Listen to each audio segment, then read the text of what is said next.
He's an actor, he's a voiceover artist, he's an absolutely beautiful writer, fascinating mind, very dark, which I enjoy.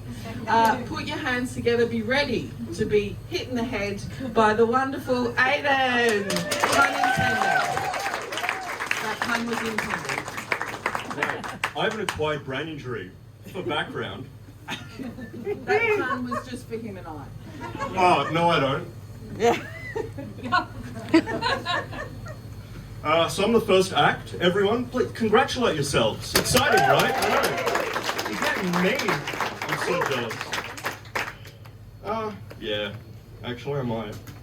I know that. I'm sorry. I know you went to the trouble. I know. Okay. Now you know how my mother feels. Yeah. So my name's Ayden. I am shorter in real life. First of all, I'd like to thank my mum and dad. If they'd paid me any attention, I wouldn't need to be here tonight. I gotta say, people think I'm weird. I always get really strange answers when I find out what people think of me. I never get told that I'm timid, but that's not a surprise. I guess it always comes down to that in a way, I never know who I am, and that comes back to an acquired brain injury. It kind of does that to you a bit. And that sort of got me onto the topic for tonight, which is, I'm not weird, you're just undiagnosed. She trained you guys well. People are always scared of my brain injury whenever I tell them. They act like they pushed me, which is weird. Whenever they say, I'm sorry about your injury, I'm like, do you know something I don't? They back up fast enough to leave tire tracks. So I thought that the people that would understand me the best, would be psychs and doctors. Whoever did that noise, you're right. It's sort of like a scientist understanding the lab rat. You guys know the joke of, I've been thinking about this joke a lot, you know the joke of someone's on an airport, on an aeroplane, and they need a doctor, and someone puts up their hand and they go, I'm a doctor of music. I was thinking about it, like a lot. And I realized the punchline isn't that they're a doctor of music. The punchline is, they'd be about as effective as a doctor. If there are any doctors here, please stay put, this is for you. I remember when I first started doubting doctors.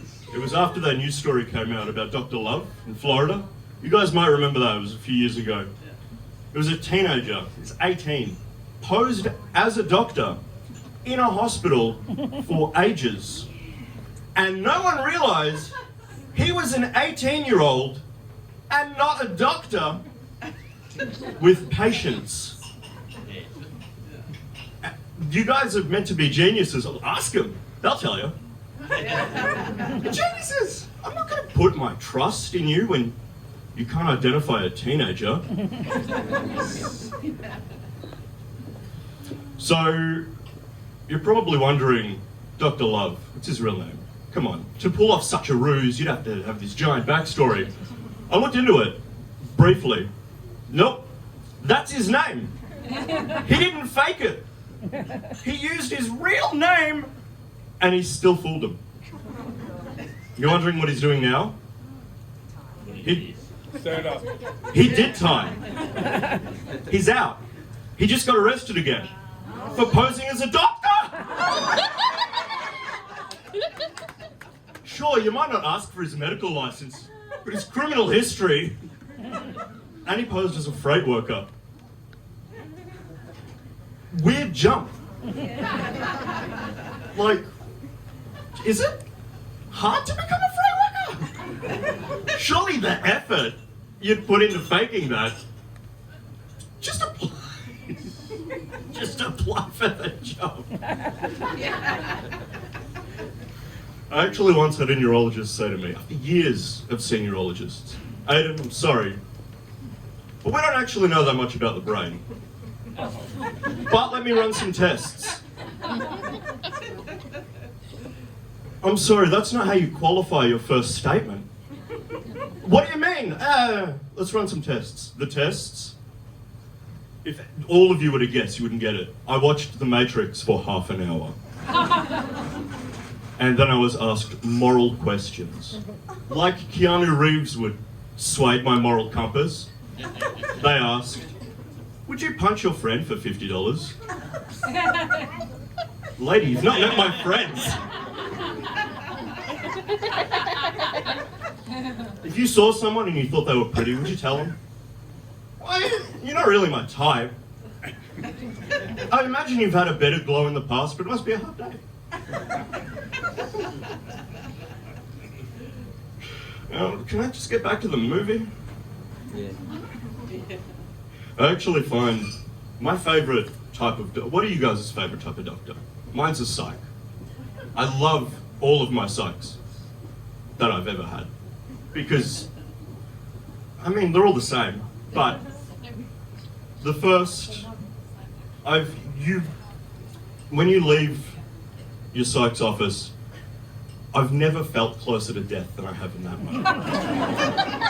If you don't know what I'm talking about, get a psych that types with 2 fingers. And they give you that little 1 to 10 scorecard. How do you feel? Well, do you like things? 1 to 10. My first psychologist was in high school. She totally remediated that. She got rid of that. She had Escher paintings on her wall, or drawings. And that was easy. I'd just point to the stairwell and I'd go, you see that? That shit? Yeah. That's in my head. It's right there. And she'd go, She was terrible. She was, oh my God. I used to sit out the front of a little lobby. It was a couch. It wasn't a lobby, it was in a high school. It was a couch in a hallway. She was as useful as confetti and airbags. I sat there and waited for other people to come, and I'd talk to them about whatever they're going through. I poached her clients in front of her. And the only issue is, once you've had one session with me, my scheduling program's a bit unreliable. Find me in the yard if you want. All right. Yeah, your sister sounds like a bitch. Good luck.